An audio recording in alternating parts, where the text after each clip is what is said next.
You're currently inside Mandalay Bay EF, and you are here for Defending Past the Hash with Seth Moore and Baris Sedai. Thank you, and please put your phones on vibrate. Nobody's ringtone is cool. Thanks, guys. Go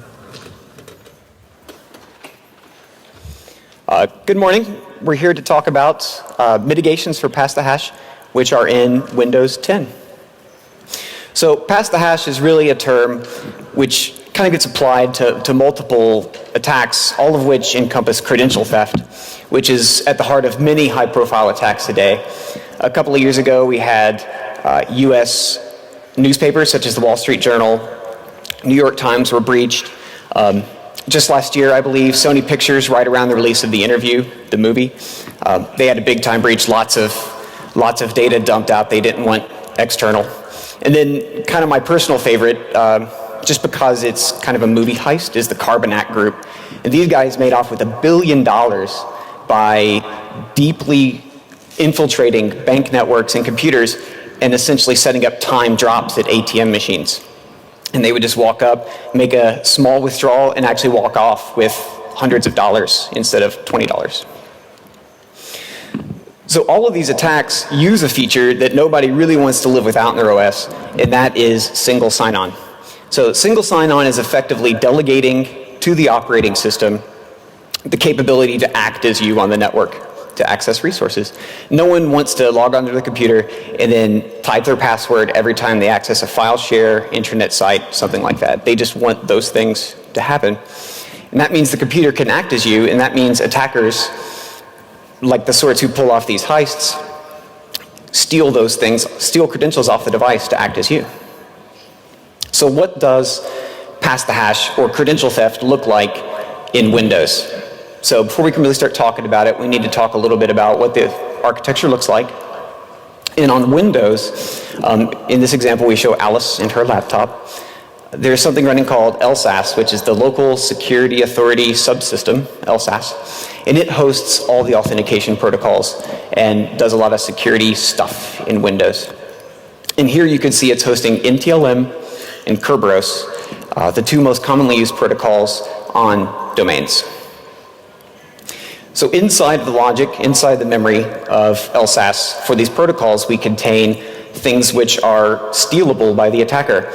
So an admin-level attacker can read any memory on the device that he wants to, which means he can read your NTLM hash, or we call it your NTOWF. It's kind of a mouthful. He'll steal that and be able to authenticate as you using NTLM.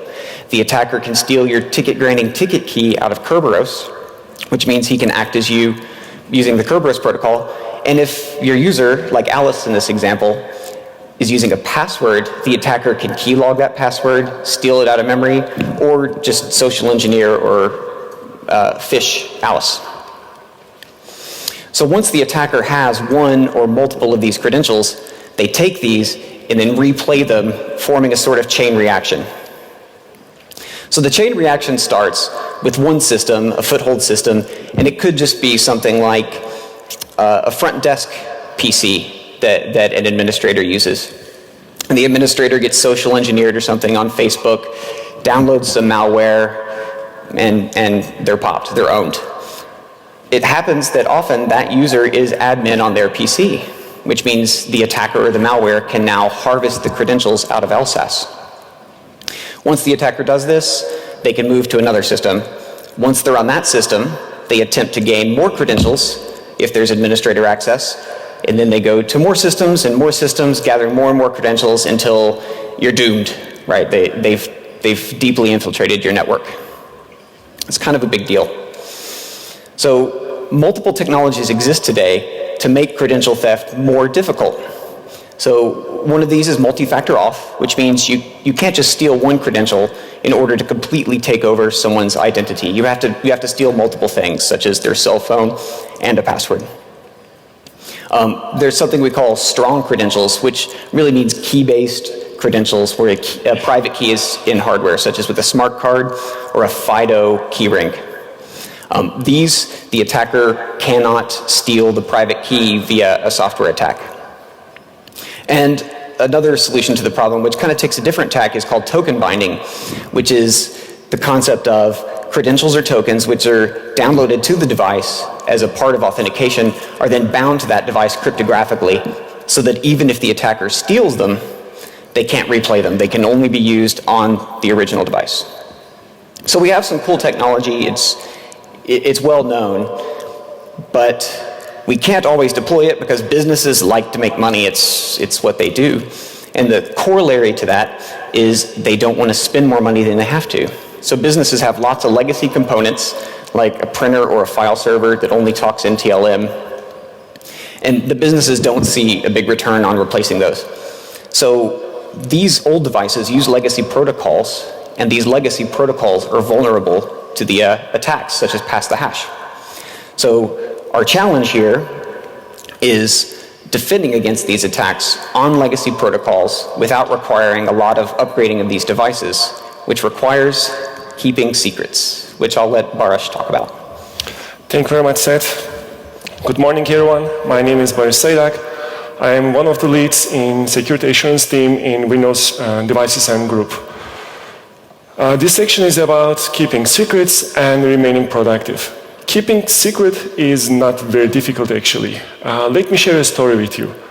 Long time ago, perhaps in a galaxy far, far away, an emperor told its army to get ready for a big military campaign. Fearing information disclosure, though, he didn't share the exact timelines or the target country. He wants to catch them off guard. One of the generals figured if he knew the details, he could prepare his army much better. He could prepare the tactics, prepare the gear, size of the teams, everything. So he insisted on knowing the details. He kept asking the emperor, kept asking, until one day emperor called him to his presence. He said, "Come close, tell me, do you know how to keep a secret?" General got excited, said, "Yes, I do know how to keep a secret." The emperor responded, "So do I," implying just leave me alone. So keeping secret is easy. In fact, all you have to do is just keep your mouth shut. But that's not very productive either, of course. The emperor wants to share the secrets with his generals so that they can prepare better. General was right.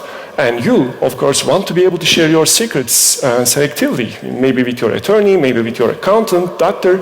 Just keeping the secrets to yourself is not a solution. So we need to be productive. Long gone are the days of emperors. Individuals who can make all kinds of decisions with no oversight or no real accountability. Modern governments today, they balance powers to ensure accountability and to prevent abuse. The way they achieve that is by separating powers. First, we have legislative power. They make laws. They may decide we need a highway from this city to that city, with this many lanes and this kind of quality. Executive branch carries out the tasks. They hire the contractors to build the highway. They make sure that the quality is there. And judicial system makes sure everyone is playing by the rules.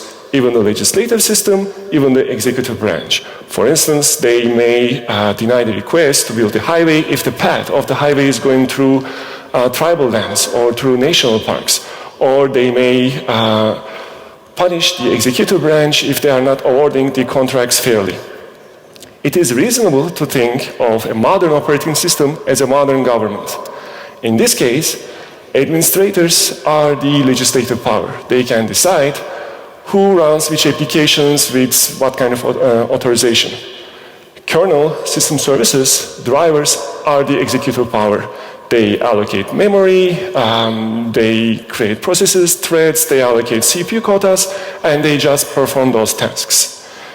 Arguably, the biggest difference of modern operating systems, the trusted computing base, which prevents the operating system from being a jungle, makes sure that everyone is playing by the rules, admins and kernel included. If we were to assume that admin equals to kernel, which equals to TCB, we would be taking a huge risk. For one, administrators are humans, and humans make mistakes. We may get really curious about an email we get from our friend. It says dancingcats.exe, and we have to see those cats dance. But if you double-click on that, and if your entire machine is compromised, we don't want that. Also, who says administrators can be trusted at all times? They cannot be. Humans can play foul. Think of the gaming scenarios, anti-cheating point of view, or software licensing point of view. Or think of multi-tenant scenarios. Who says this administrator is the only administrator on the system? That may not be the case. There may be other administrators with certain security expectations. And who says this system is the only system on this hardware? There may be virtual machines with certain security expectations. So admins being equal to TCP is no-go. Kernel, on the other hand, one may argue, is just software, and like humans, they don't make mistakes. Maybe, but kernel is a big attack surface. In a typical operating system, there are hundreds, if not thousands, of system calls and ioctls. There's a huge attack surface. And in most operating systems, kernel is shared between OS and third-party drivers. And these third-party drivers may come from companies with questionable security policies.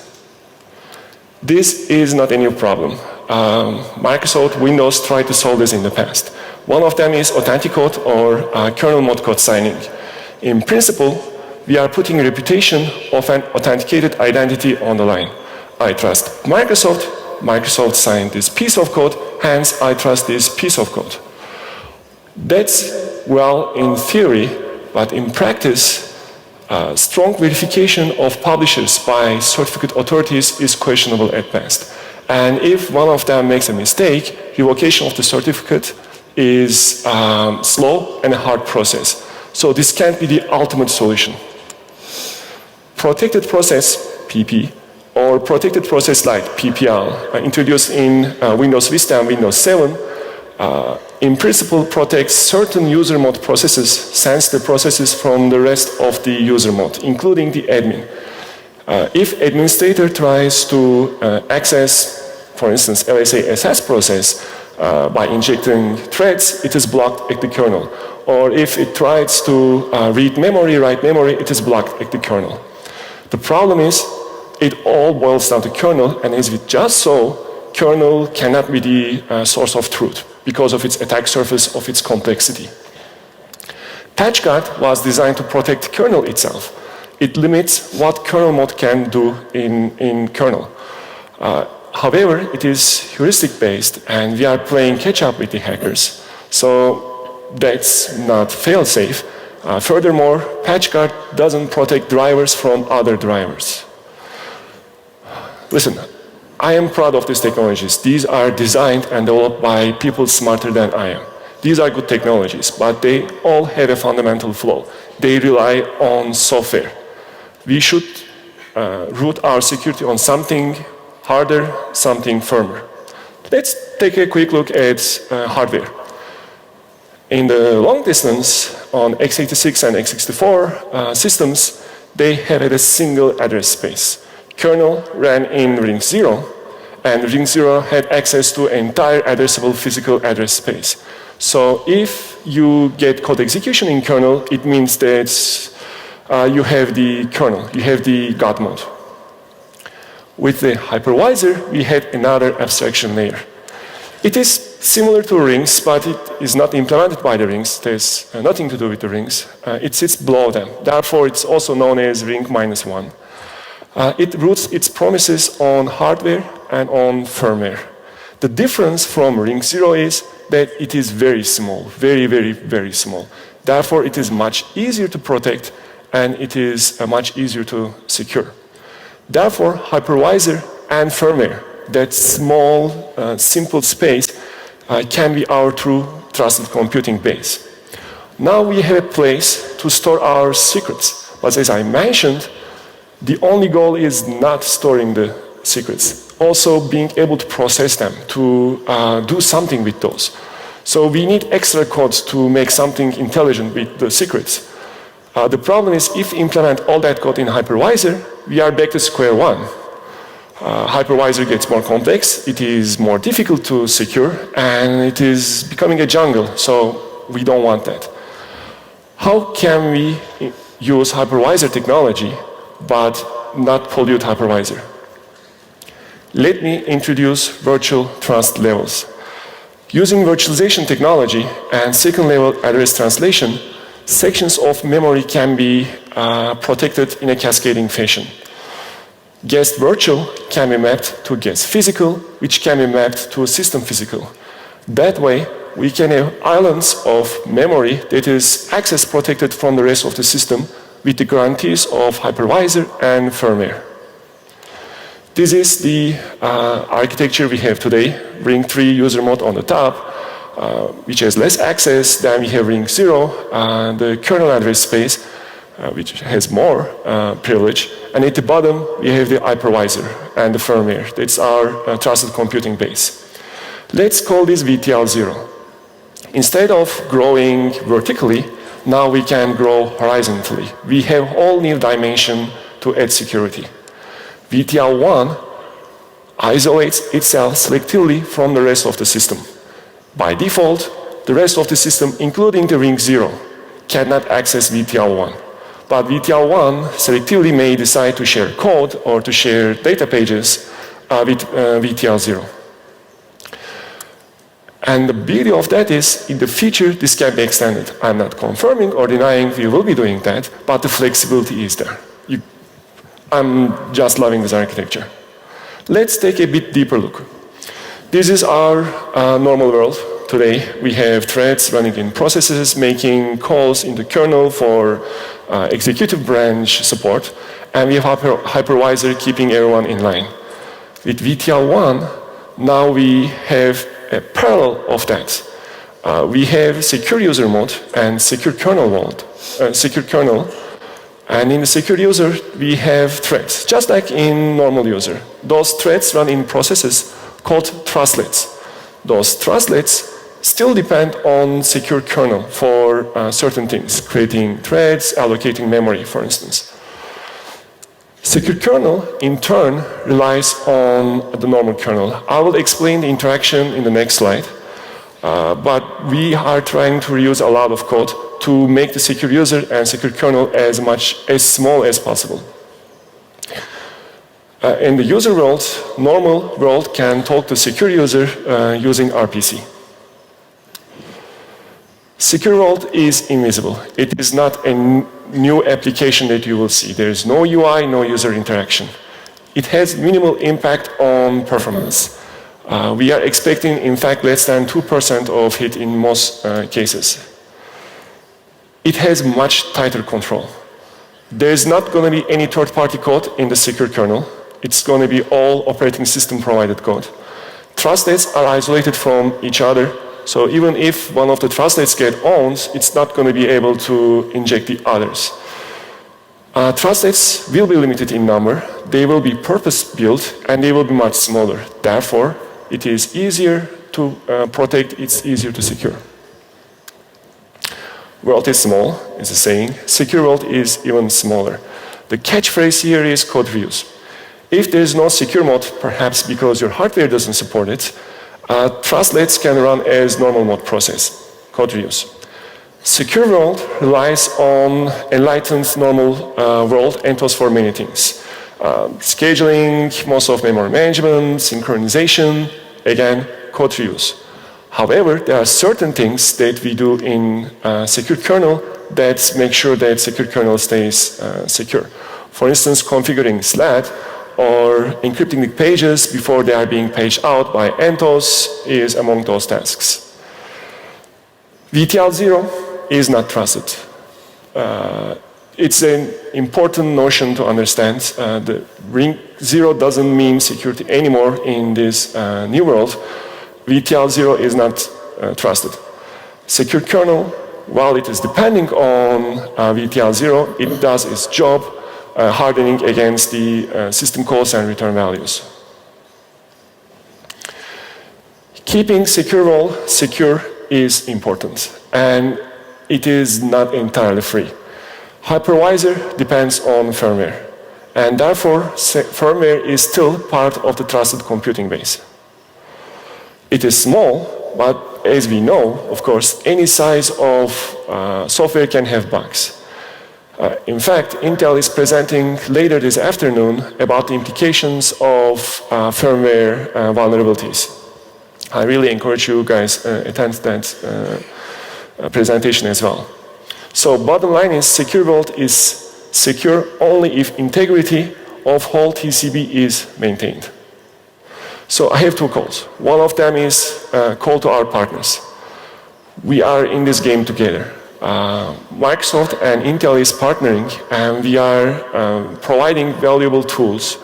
Please use those tools. Please engage with us, and please patch the security vulnerabilities in BIOS and other parts of the firmware in a timely fashion. And we have call to our customers. It is very important to keep the firmware and the BIOS up to date. Good news is, in Windows 10, Windows updates can make sure that your system is secure. So now, our Emperor has a way to store the secrets and also to intelligently process them, as my dear friend Seth will explain. Thanks. So what I'm going to talk about here is how we can use this new architecture, using the hypervisor as a new, essentially lower ring, to secure legacy protocols. Before we can really dive into the architecture of what we've built here, I need to talk about a couple of primers. The first one is a word on credential strength. Not all credentials are created equal. So some credentials, such as passwords or naive cookies, are extremely weak because they can be very easily stolen. Cookies are stolen out of browser cache. Users are phished for their passwords or key logged very easily. So weak credentials are a problem. Strong credentials are credentials that we consider theft resistant, such as a smart card. A smart card requires physical theft, excuse me, to actually steal the card. Two-factor authentication is also not necessarily as strong, but strong. And this sort of leads to a law of physics of credentials, which is users with weak credentials, they get owned. They get phished, their passwords leak, their hash gets stolen, bad things happen. So we need to start with strong credentials. That said, I also feel it's important to talk a little bit about how we do smart card auth in Windows. Windows uses Kerberos, a standard protocol for performing smart card authentication. Kerberos, of course, is the three-headed dog, so it's a three-legged authentication protocol. You have your user, in this case, Alice, with her smart card, the KDC, Key Distribution Center. That's what you authenticate to. That's the authenticating property. And then some service you want to access on your network, which is the file server. So the first thing that happens is Alice enters her PIN. The smart card is used to do some proof of possession of a key.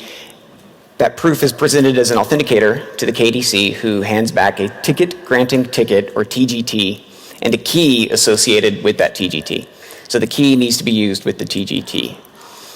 And then when Alice wants to access the file, the TGT is presented to the KDC, and then the KDC replies with a service ticket and a key. And then that service ticket is used to go get the files. So already we can see one thing that is going to be interesting to attackers to steal, and that is the TGT key. Because if an attacker has that key, they're you for a time-bound amount of time, but I believe it's 7 days by default in Windows. It's days of time, which is plenty. But there's more interesting stuff to steal. Whenever you get a service ticket in Windows, your NTOWF, or your NTLM authentication hash, that is returned as well. And that was done years ago, I believe in Windows 2000, to support backwards compatibility with NTLM shares, because nobody even then could give up their NTLM. So now we've talked about two things in this diagram that are vulnerable to theft. So how do we protect those things? Well, this is sort of a zoomed-in version of the architecture Baruch was talking about earlier, where we have the attacker. You can see that he is unable to access memory in IUM, or secure world, and normal world, he's got free reign. We're assuming he's an administrator. And it's also important to note that all devices are in normal world. There's no device I/O in the secure world, and everything there sits on top of the hypervisor. So in the new world, things look similar to the old world. LSASS continues to run. It continues to be vulnerable. It runs inside of normal world. And the vast majority of protocol logic is inside of LSASS. So byte buffer manipulation, things like that. What is new is Credential Guard, or Cred Guard for short. It's a new process that runs inside of the secure environment. It's very, very small, and it contains protocol support logic. So anything the protocol needs to do with a secret, such as your NTOWF or a Kerberos key, that always happens inside of Credential Guard. That secret is never in LSASS. And then LSASS uses the protocol support logic with RPC. All the secrets are only ever in the clear in CredGuard. They may exist in an encrypted format in normal world. So we're assuming the attacker can steal the encrypted ones. It's strong encryption, 256-bit AES. Those secrets may be passed back into Credential Guard and used where they're in a decrypted form. The attacker here cannot access them. So let's zoom in just a little bit more and look at the specific artifacts we want to protect. So in the old world, pre-Windows 10, all these artifacts just sat in memory waiting for someone to run Mimikatz or something and slurp them out. In the new world, they only ever exist in the clear in Credential Guard, and they're protected from sniffing. So that's a pretty good first start, but it's not quite enough to really mitigate attacks. As noted earlier on the prior slide, devices are accessible in normal world. This includes your USB bus, which means if you're using, for example, a smart card, an attacker can sniff your smart card pin, keylog it, and then use that smart card to start the entire authentication process, go get a TGT, service ticket, and they can play the whole game. So you're still owned at this point. So we need something to prevent this avenue of attack. And the way we do it is by building a promise that the secrets are isolated. Since the attacker has Oracle access to your cred, they can still pass the hash. So we need to guarantee the isolation is actually happening, that it's not an attacker using your smart card. And so the solution here is actually an existing IETF standard, RFC 6113. It's astoundingly good bedtime reading if you can't get to sleep. It's an existing standard. We implemented it, I believe, in 2012 R2. It's out there in the field, and it provides something called compound authentication. So with compound authentication, you combine the user's credential with the machine credential in order to build proof of where the user is authenticating from. And so with this proof, we can build the promise that the artifacts that are returned to the client from the KDC remain hidden. So the first thing we need to do to leverage compound authentication is start with strong machine credentials. So machines in an Active Directory domain have credentials just like a user. They sign on to the domain. Prior to 2012 R2, the only credential a machine could use was a password. It was a high entropy, strong password. It was not dictionary attackable, but it was still stored on the device. It could be slurped out of RAM. It could be gathered off the hard disk. Not very strong. So what we need to do is use a private key which is owned inside of Credential Guard, and that way we prevent attacker access to the key. So by combining this stronger machine authentication with a strong credential with compounding, which is provided by Kerberos Fast, and 2012 R2, that level of functionality, we can apply what we call an authentication policy, which dictates which systems a user is actually allowed to authenticate from. So let's talk a little bit more about exactly how this compound authentication works. So first we start with the machine ID key. The machine logs onto the domain just like a user and gets a TGT and a TGT key with that credential. From the machine TGT key, we now derive what we call an armor key. It's really a sort of proof of origin key that says, yes, I'm coming from a system which has access to this machine TGT. So our user, her credential is combined with the proof of origin in order to authenticate. And using this, we get the TGT for the user. So only by starting with a strong machine credential, combining the user's auth with that stronger machine auth, can we get the TGT. The policy is checked at the domain controller side. Since the attacker has no access to the machine ID key, not even Oracle access to this key, there's no way for the attacker to even start this chain to get a TGT. So the path we have here to get to a strong user involves users using only strong credentials. The systems need to be secured, and the systems need to be provisioned with a machine key, not a password, because passwords are just too easily stolen. And then authentication policies need to be set up on the domain controller, because that is where we really do the gatekeeping and prevent these stealable artifacts, these passable hashes and keys, from being returned to the device. So the first question almost everybody asks is, well, I'm just going to turn it off. It's on the client, right? This credential guard thing. So what makes it a little more than just client trickery? So let's just walk through it really quickly. So an attacker has taken over Alice's laptop, now has admin, and has found a way to disable credential guard protections. That's bad news, right?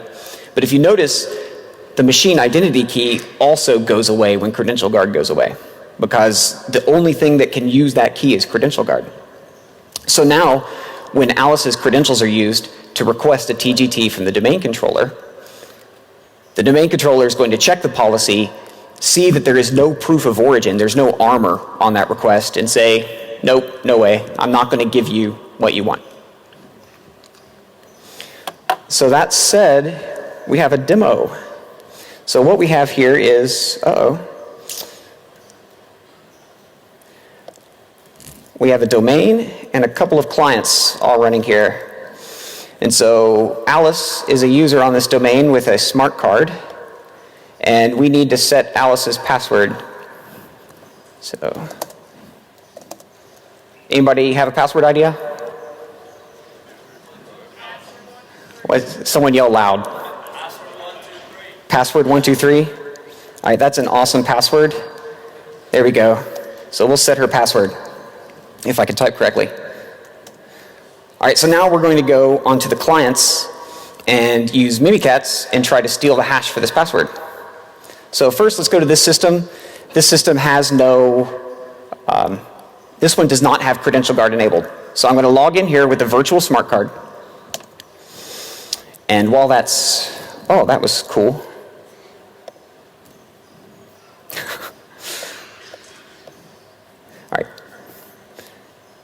And then I've got a second system here with credential guard on, because I like T-Rexes better. And I'm going to log on there too as Alice.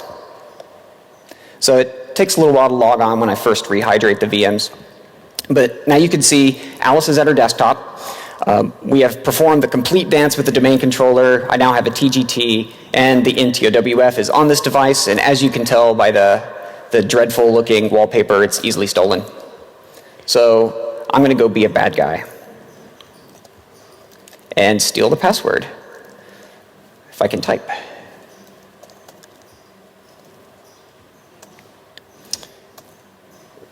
So the first thing we need to do is see what Alice's hash looks like. So I just got a little tool here that will dump the MD4 of the password, the NTOWF. So here we go. A9FD. We'll just remember the first four. That's good enough. So let's run trusty old Mimikatz and see if we can find that hash.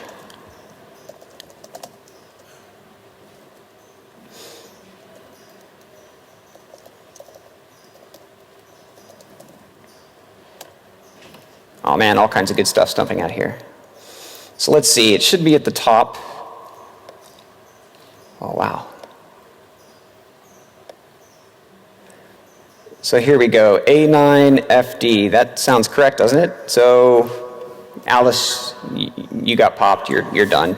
So that's no good. She should have known better because of the skull and crossbones. So let's look at this system, which is not running.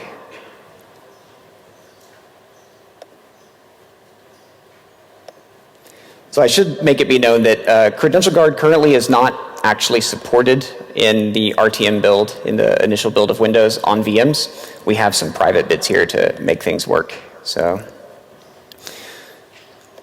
let's log in over here. Let's be Alice again, except this time we're on the secure system. And so let's go run Mimikatz, and we'll see what it dumps out of LSA memory.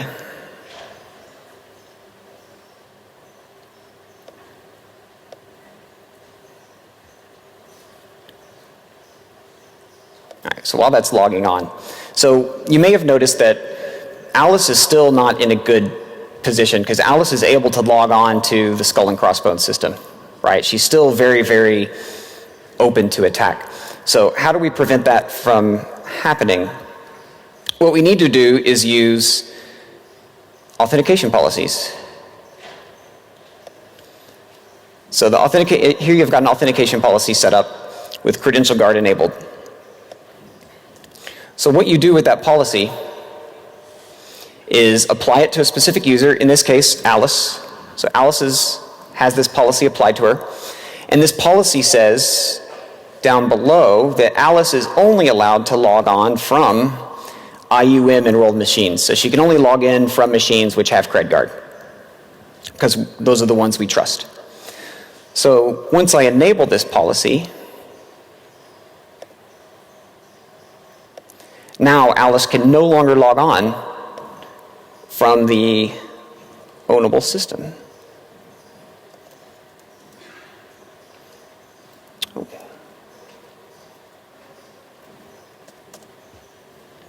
So while that's happening, let's go back over here.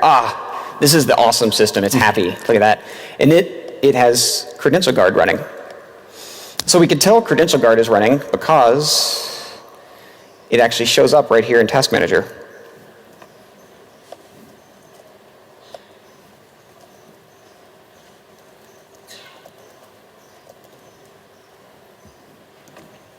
All right, so here we go. Credential Guard, it's running, eating a little bit of memory, waiting for you to authenticate. So Credential Guard's running, so let's see what Mimikatz dumps out now.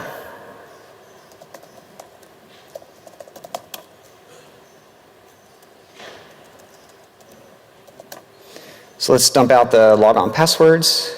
Good old secure ULSA. And once again, a bunch more stuff dumped out. But now you can see we're running just a build off of the head of Mimikatz's GitHub from a few days ago. You can see that Mimikatz now recognizes that, gosh, this is an encrypted hash. Oh, cool, you can see Windows is unhappy because I'm running Mimikatz. I'm going to ignore that toast like I ignore most of them and say, hey, look, there's no hash here, but Mimikatz recognizes that there's something encrypted here that is very resistant to attack. So now I've applied that policy now, so we can go back to the first system. So if I can't log off Mimikatz. So now, if Alice tries to log on to a system that she is not actually authorized to log on from, let's see what happens. Oh no, I can't zoom this. Hopefully you can see it. It says your account is configured to prevent you from using this computer. That's what we want. This computer is vulnerable to attack. We want to block Alice from using this computer. And so what has happened is the domain controller has actually not sent any passable hash to this device, and it hasn't sent any Kerberos keys that can be stolen to this device. At most, what the attacker has is my PIN, which is 1234, the best PIN ever, and access to using that smart card on this device, but it's not really usable to log on from this device.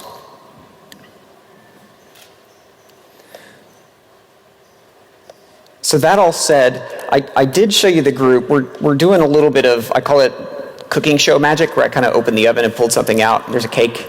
The machines are in groups, which is kind of weak. So the way we want people to actually use this is by enrolling machines with a certificate.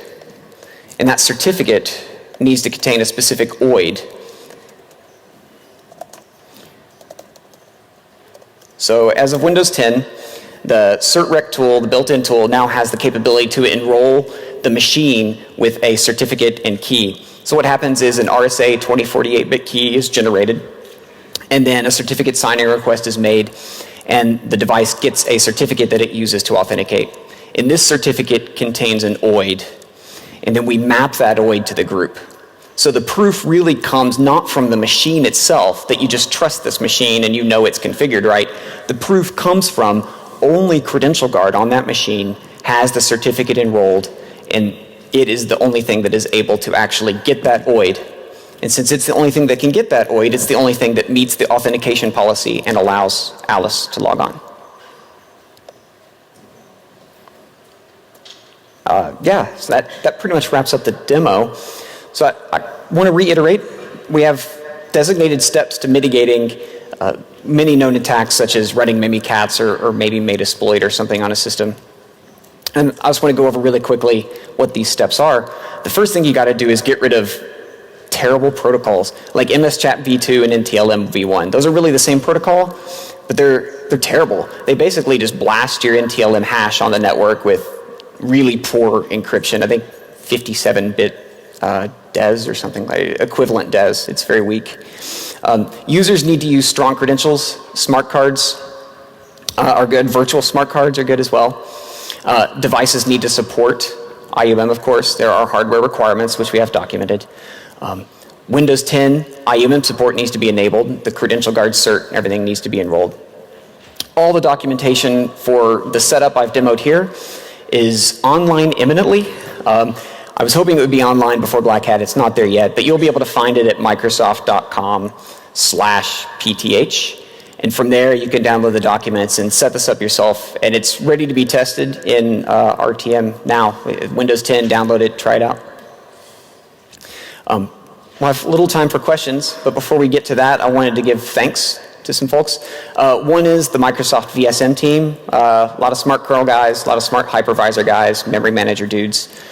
Worked really hard to make this platform, and Credential Guard's just something that we've developed on top of it, that we run on it.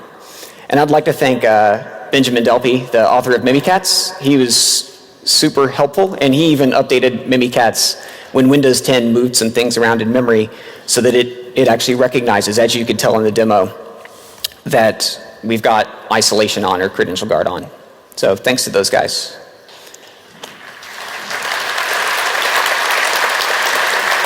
Thank you.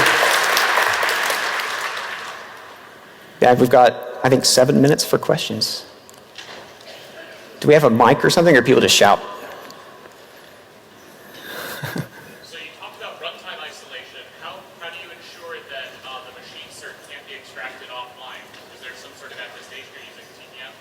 Yes, if you have a TPM, the guidance is you really need a TPM, and if you've got it, the root encryption key for secrets, for trustlets, is bound inside of the TPM. Do you want to repeat the question?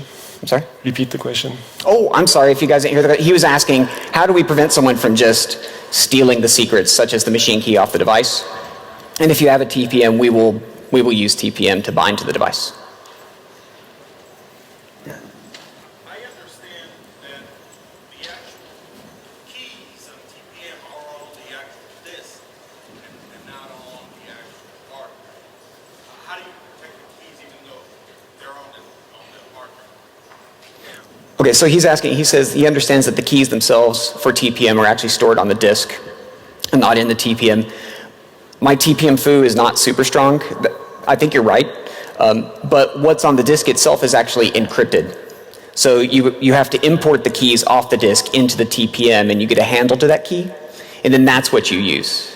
So even if you steal the long-term storage of the keys for the TPM keys off the disk, they're encrypted. Is that? Yeah. Is CredGuard in all builds of Windows 10 or just Enterprise? It is SKU limited. It's not in all builds. Oh, he asked, is CredGuard in every build of Windows? It's on enterprise builds and education builds.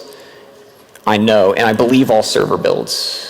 The documentation, trust it when it's on the website more than me. Yeah, don't throw rocks at me if I get that wrong. Will there be additional support for virtualization so that this can be used on servers that are in a virtual environment? The question is if there's going to be any support for server scenarios. Yes, there's going to be. It is planned. That's for VSM. Currently for Credential Guard, it's primarily a client-focused mitigation. Does the domain need to be updated in any way to support the new pieces? So that's an awesome question. He asked if the domain needs to be updated. We do rely on features in 2012 R2. So yes, you do need to be new, and that's newer than what many customers are, unfortunately. It does not have to be Windows 10 though. What's the plan for releasing the private bits for the Hyper-V that lets you run DSM, trustless inside VMs? I'm sorry, I didn't quite get the question. What's the plan for releasing the Hyper-V bits that allow you to run FredGuard inside of the VM as well? That's not possible.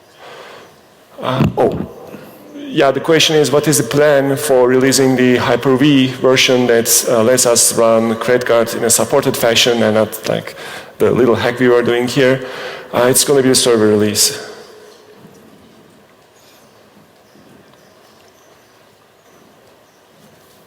Any other questions? You have to implement Microsoft CA to use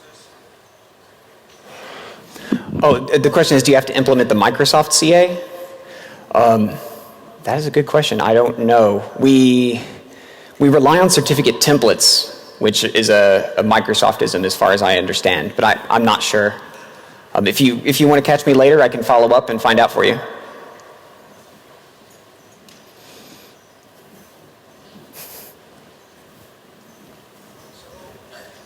Barish, you mentioned an effort underway to generate better and more secure code for firmware. Yes. What kind of confidence can we have that that's actually going to happen at the level of assurance that you need as a trusted computer base? The question is, since all this depends on hardware and firmware, and since firmware is basically software, how much assurance we can get from this entire system? That's a good question. I have two responses to that. One of them is, by design, firmware is much smaller, and therefore it is easier to protect, easier to secure. The attack surface is incomparably smaller than anything else. But the true answer is, at the end of the day, it will have vulnerabilities, and the ecosystem must do its job to make sure that they are doing proper testing, proper security assurance before releasing. And after the release, they should keep maintaining firmwares. And our customers must install the updates as soon as possible. Again, the good news is in Windows 10, Windows Update will keep you secure automatically. I think we have time for maybe one or two more questions, if anybody has some. Yeah, way back. Will the VM support require Hyper-V or work on VMware? The question is, will it work on VMware or does it require Hyper-V? I don't think so. I don't know. Hyper-V is required. And wherever support in the future, we don't work with VMware. So yeah, I'm sure it requires our hypervisor, Microsoft hypervisor. Anybody else? Or? All right, well, thanks. Thanks for coming in today and listening to us. Thank you, everyone. Thank you very much.